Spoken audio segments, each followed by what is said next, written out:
Sa video na to guys, ituturo ko sa inyo kung paano nyo pwedeng ma-install yung Tekken 7 sa Android device ninyo. So itong ituturo ko sa inyo guys is hindi siya cloud gaming, hindi rin siya PSP na Tekken 6 na minod para magmukhang Tekken 7 with Tekken 7 moves. So native to guys na Tekken 7 na naka-install mismo dito sa Android device ko. And para makita nyo talaga guys, even tanggalin natin siya. So ayan, nag-disconnect na yung ating GameSir G8 Plus. And nagkaroon na tayo ng virtual pad control para at least hindi nyo masabi na cloud gaming lang to. So ayan, makikita nyo wala siyang lag, walang delay, nagmo-move agad. And meron pa tayong meter dito sa baba. So back lang natin. Try tayo ng moves. Ayan. So hindi tayo makapag-electric pag dito, no? So, kaka-Tekken 8 ko, nakalimutan ko na yung moves ng Tekken 7. Yun nga lang guys pag tinuro ko to sa inyo, hindi lahat ng device is makakaya yung game na to since yun nga, Tekken 7, para sa phone emulator, medyo mabigat siya. Para sa video na to guys, ang gagamitin ko na phone is itong Poco F7. So, hindi siya Pro version, hindi rin Ultra version. So, ito yung limited edition variant ng Poco F7. So, Game Hub emulator yung gagamitin natin para sa video na to. So, may pros and cons siya which pag-uusapan din naman natin mamaya. So anyway, download lang natin. So para ma-download pala siya, i-search nyo na lang sa Google yung Game Hub APK, tas yung pinakaunang website, doon nyo siya makukuha. So available din naman siya sa Google Play Store pero mas prefer ko yung nasa website na version. So yun yung dinownload ko. So install lang natin. Anyway, once na na-install nyo na yung Game Hub, so click nyo lang yan. Then click natin yung agree. So pwede kayo dito mag-sign in via email, Google email or Apple ID. So check lang natin to. Then ako via Google ako magla-login. So ito guys, may mga nandito na games pero ano lang yan, for show lang. Kumbaga hindi mo naman to malalaro. Maliban na lang kung meron kayong games na ganito. So pwede nyo siya i-connect guys sa Steam ninyo or sa any other platforms pero next time na natin pag-usapan yun. For now, ang tututukan lang natin is yung Tekken 7. So exit lang muna natin yung Game Hub. So, make sure nyo pala guys na meron kayong copy ng game na gusto nyo laruin. So, ako, Tekken 7 yung example ko, pero gagana rin naman to kung may ibang game kayo na gustong laruin. So, from my laptop, no, kinapi ko yung game dito sa hard drive. So, hindi ko na kayo tuturuan guys kung paano kayo pwede mag-download ng game. Kung meron kayong legit copy, mas maganda. Pero kung Jack Sparrow kayo, bahala kayo. So anyway, para makonect ko tong hard drive dito sa Poco F7, so nakita ko tong Skull and Co na Steam Deck dock to and natatanggal yung ating core. So ito yung ginagamit ko para mag-copy ako from USB Type A papunta ng cellphone. So sasaksak ko lang siya dito, no? Then ito is Type C na siya. So ito yung isasaksak ko dito sa phone.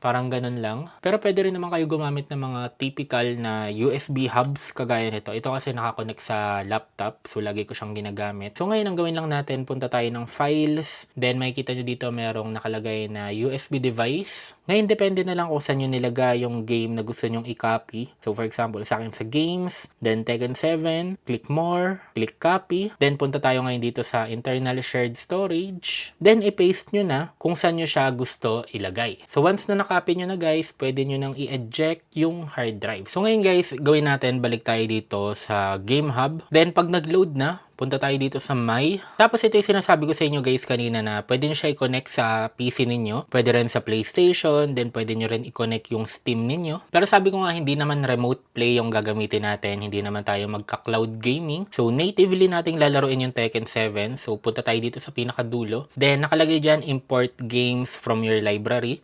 So, click nyo yan. Then, click nyo yung PC game. Allow access lang natin siya. So, ngayon punta lang kayo sa location kung saan nyo nilagay or kinapi yung game ninyo. Then, pag nakita nyo na, is click nyo na siya. So, mag-auto-detect din naman yung pangalan and description saka yung cover image niya. So, confirm lang natin. Then, ayan. Makikita nyo. Kasama na siya dito sa Game Hub, no? So, click nyo tong 3 dots. Then, punta kayo ngayon dito sa PC Game Settings. So, madaming pwedeng gawin dito, guys, no? So, merong compatibility.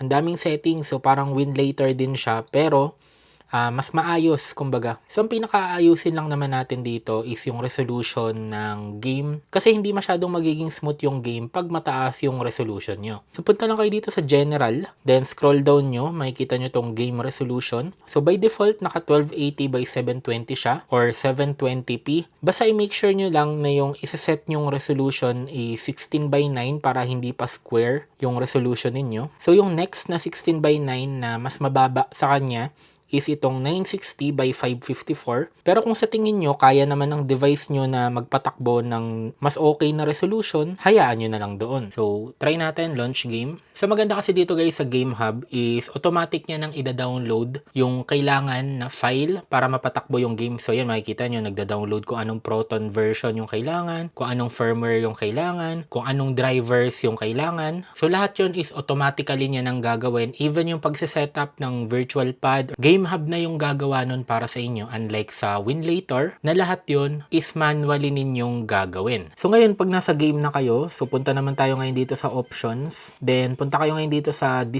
graphic settings. Lahat yan is ilalagay nyo na lang muna sa low para at least siguradong magiging smooth yung gameplay ninyo sa device na gagamitin ninyo. Pero ito guys, nakadepende kung anong phone and anong processor yung ginagamit nyo. Kung malakas naman yung phone mo, pwede nyo ilagay sa medium or sa high. So, try natin ngayon mag Devil Jin.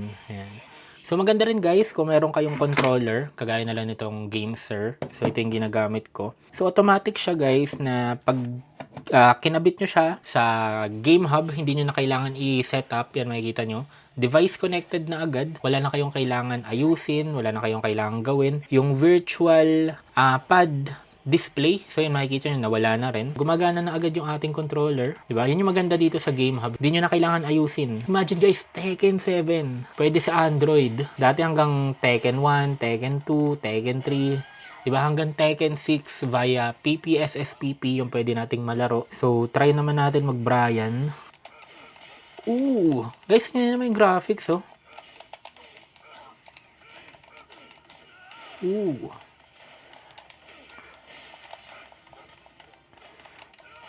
So maganda rin pala dito guys kung meron kayong fighting stick or kung meron kayong lever controller or leverless controller kagaya nito. So pwede nyo siyang i-connect din sa phone ninyo. So ako ito gagamitin ko. Basta ang kailangan lang is Type-C, no? Pero kung wala kayong Type-C na cable is kakailanganin nyo ulit ng hub. So yan, connect lang natin. And connect natin dito sa phone. So yung makikita nyo, detected ulit siya. Alam mo yung may kalaro ka tapos ang kalaban mo nasa cellphone lang. Try ulit natin mag-Kazuya para makapag-electrics tayo, no? So, puro positive na yung sinasabi natin. So, sabihin ko na lang kung ano yung only thing na negative dito sa Game Hub para sa akin. Na sa tingin ko ito yung talaga magiging big deal para sa iba. Kailangan siya or required siya na laging may internet connection. So, try lang natin guys, no? I-off ko yung Wi-Fi. So, yan. Makikita nyo, nag-off yung Wi-Fi. Then, try natin patakbuhin yung Tekken. So, yung makikita nyo, network connection failed. So, yung problema na yun guys, hindi yun mangyayari pag naka-Winlator kayo kasi hindi naman to kailangan na naka-online. So, kahit wala kayong internet, kahit wala kayong wifi, wala kayong mobile data. So, makikita nyo guys, naka-install dito yung Winlator and na-set up ko na din siya. So, napapagana ko din naman siya dito guys sa Winlator. Ayan, makikita nyo. Yun nga lang, parang pansin ko kasi medyo mas mahirap siya i-set up.